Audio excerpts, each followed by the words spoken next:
Welcome to Candidate Profiles, brought to you by Millis Community Media. I'm Peter Themistocles. I'm a member of the Millis Community Media Board of Directors, and I'm happy to host these profiles. Our Candidate Profiles series is designed to help you, the Millis voters, become better acquainted with the candidates in this May's local election. All the candidates in this election cycle are running unopposed. They were all invited to our studios for 20 minutes to answer questions submitted by Millis residents.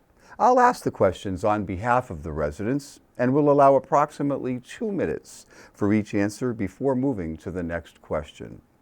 Each candidate will have up to 2 minutes at the start and finish for opening and closing statements.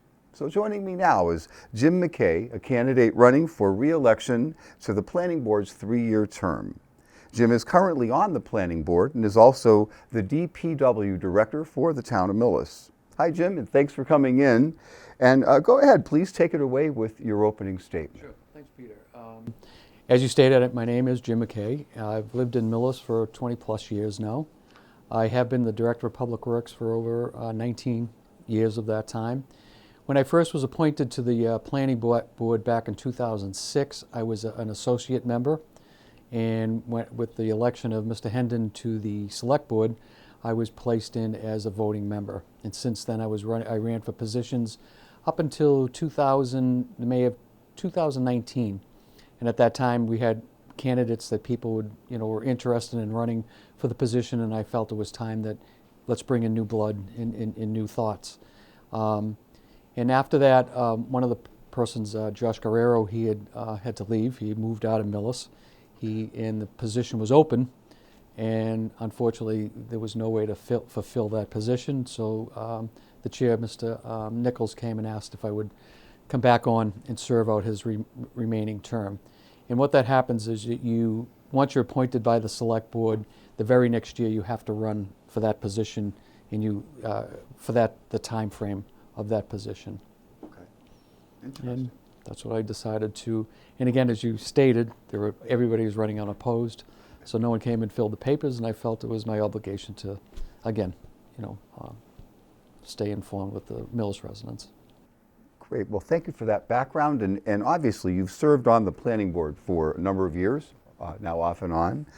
For those who might not understand the role of the Planning Board, can you give us some example of what it does and what it doesn't do, I suppose? So when a developer wants to build anything in the town, whether they have 2 steps, either they go to the Millis Planning Board or they can go through a 40B or some project, and that's handled by the ZBA. But a conventional, anything that goes through the Planning Board, there's a long process through that has to commence. The papers are filed, and with the Planning Board Secretary, the project is brought in front of the board, and then we hash out all the different, what wants to be built there, what can be built there, what's legal, what's not legal, and we continue through that process. Very good. Thank you. Here's a slightly philosophical question from a Millis resident.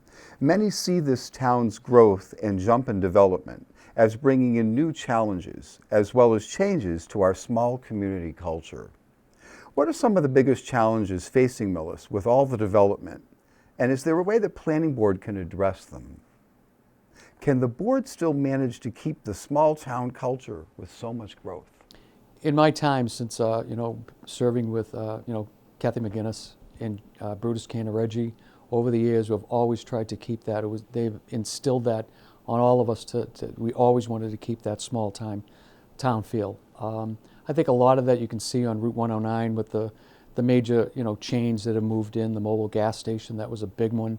To keep it set back, small, not all lit up. I mean, there's an issue right now with it being lit up, but we brought them back in front of us because of the lights along the facade of the building, and we've turned them off because of that small town feel. If you look at Tractor Supply, that's another one. A big box chain store, but if you notice, there's no sign out in the middle of the road that's with flashing, Tractor Supply. Most of those signs are lit from the ground up, but not backlit, from inside. And the building, it's a different story. I think that, again, another big one that we worked on over the years was the CVS project that was taken from, inside the mall, and they wanted to bring it out for a standalone building. There was a couple of options where they were going to go for that, and the planning board, worked with, both both developers, because it was two different parcels of land that was being looked at, and we did work it out and I think we put it in the right location. We worked with the owner of the property, and again, I think if you drive by CVS, it may look like a lot of them, but it's got all the soft colors and stuff like that. When you get into the big developments, I think that people really have to understand that what is proposed for the property. I think we're going to talk about Glen Ellen shortly, but Glen Ellen was a project that is probably the largest scale that will ever be built in Millis, and we tried to keep it. You drive by Glen Ellen right now, and it's probably one of the nicest looking facades. As you drive by, the vista of driving by the gates and stuff like that. And we had a lot to do with that. We had conversations, with them. And they did keep, if you still drive by, you still see the post and rail fence that was there from the golf course probably since the day it was put there. So it's stuff like that. You work with the developer, you work with the residents to find what they want. But one has to understand, it's what can be built in that property and what is proposed. And there's laws and regulations that state what can be built there. Thank you. On to the next. What do you think is the most important issue the planning board needs to address right now? I think everything, the previous question. I think you have to stay in tune with, what's being built there, what is being proposed. In my time on the planning board, there have been other developments that were built previous to that, but we're seeing a lot more developments being proposed and wanting to come into Millis. Whether they're 30, 40 home single-family homes, we're into the market of all of a sudden now there's large apartment buildings that want to be built in Millis. I think you can see that. You'll see that on Route 109. Although most of them are under the zoning board, but as the DPW director, you're involved with that. Sure. with all those builds. There's two large parcels that are still vacant that could be and probably will be shortly. Something will come. The Inn and Hope not the Inn and Hope, the GAF property on Union Street and the Herman Shoe property. Okay. They're very large developments, apartment complexes that, especially at the Herman Shoe property that wants to be built there. Even though they'll be under the ZBA, probably because it would be whether it's a 40B or not. The planning board the members still have to be involved in that. This is off the questions as you were articulating this. I'm wondering why. What is it about Millis now that everyone wants to come and build? I think that if you look at what brought me when we had not a young family, but we did have younger children, is the Millis public school system. Okay. And affordability. When you drive down through all the M's, Millis is maybe not as much now, but back when I moved here, it was more affordable than your Medfields, even Medway, Walpole. Very good, thank you. So on to the next viewer-supplied question. This is an interesting one. If the board agreed, and if you could single-handedly improve one process that involves the planning board, what would it be? I think definitely would be streamlining the permitting process. Right now, a developer comes in and they have to go to all the different boards, where they have to go to the Board of Health, they have to go to the Conservation Commission, they have to go to the Board of Selectmen, and they also have to go to the Planning Board. There's a way that all that can be streamlined, that a developer and an engineer could go through this process and get everything all settled, not at one board. They still have to adhere to all those different boards' regulations, whether it be stormwater, Board of Health, EHRs that have to be done, and the Conservation Commission. Most importantly, the Conservation Commission. If you're building, everything in Millis is wet, as we all know. So you really can't build a development that you're not building close to a wetlands, but there is a way that if a developer and their engineering firm could just come in and they could file the paperwork, and that would help out in the long run because the process could be quicker. Like I say, right now they have to stop and they have to go to each different one of those boards to be approved. What is the one thing people may not know about you that qualifies you for this position?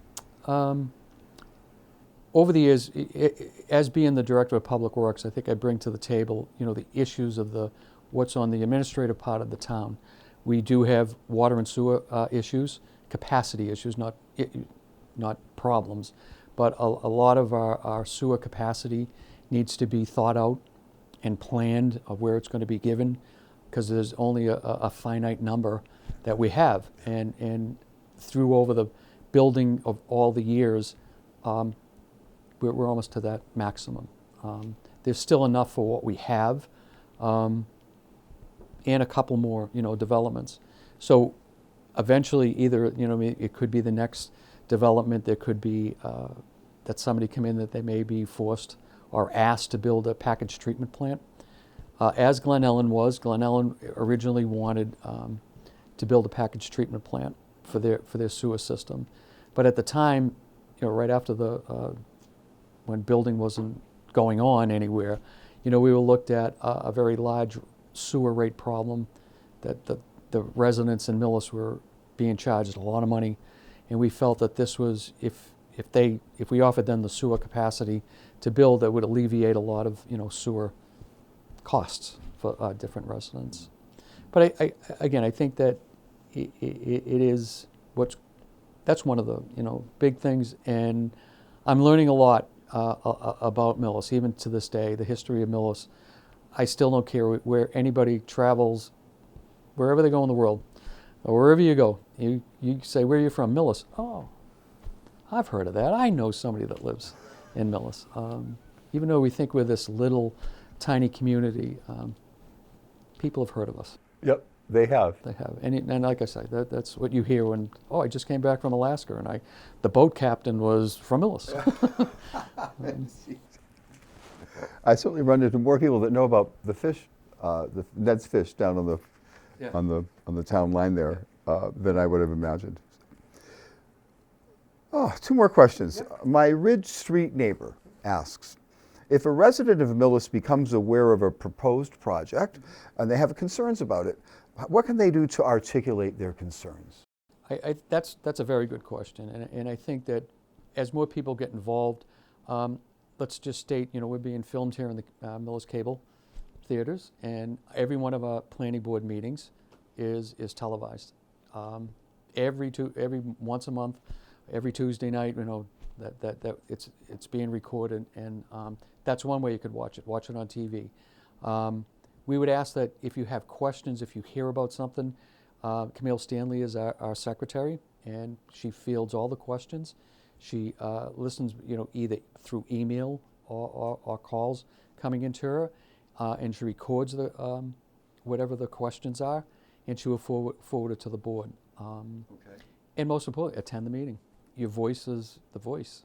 We all have a right to stand up and speak of what's being built in our backyard. But you also have to remember that the biggest thing is we don't like what's being built in our backyard, but the person that owns that land, if it's buildable and they have the right to build it, as the planning board, that goes back to one of your earlier questions, what's going to be built there. They have a right to sell that land to a developer, and it's right to be developed. Thank you. And just to confirm, when are the meetings, the planning board meetings? It's usually the second Tuesday of every month. Okay, as a rule of thumb. Yep. And then, of course, the planning board meetings are posted on the Millis Community Media website and are there for permanent viewing. One last question from my Orchard Street neighbor. Would like to know, what are some of the main things that were learned from the Glen Ellen subdevelopment project? It was, believe me, that's been hashed out since 2006. That was a development that we knew that, the core crux of the people back then, Judge Yared, myself, Kathy McGinnis, Brutus Cannareggi, even Don Hendon back in those days. We knew it was going to be built. We knew something was going to be built there. The owners came to us very early on and said that the golf course was going to go. So the town was offered the first right if the town wanted to purchase it and leave it as whatever the town wanted it. There was a lot of input, and we tried to adhere to, not adhere to, but we tried to listen to everything that the residents had in questions. The first developer, Corcoran and Jensen, way back before they sold it off to Toll Brothers, theirs was going to, they were going to build a development with a 9-hole golf course. They were going to leave it, but it was going to be for residents only.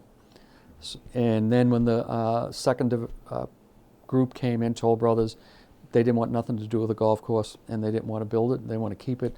So but most of that land, there's just as much open space land that's there, and there's walking trails that every Millis resident has a right to go up and utilize, and a lot of people do.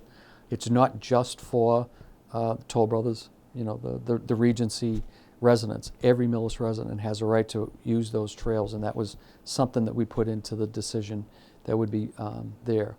Another big thing that we did was we allowed sewer to be connected, and that opted a sewer main that went from the Regency all the way down Orchard Street, and it was connected into Ridge Street. A large water main replacement project was there. They replaced the 12-inch water main, and most importantly, they repaved the road, which saved Millis residents probably $750,000 to $1 million worth of paving. There's when you look at it, you can do a lot of things better, but we tried to again adhere to the Millis residents' concerns of the neighborhood. Thank you. And that wraps up our questions for Jim McKay. Thank you so much for joining our Candidate Profile series.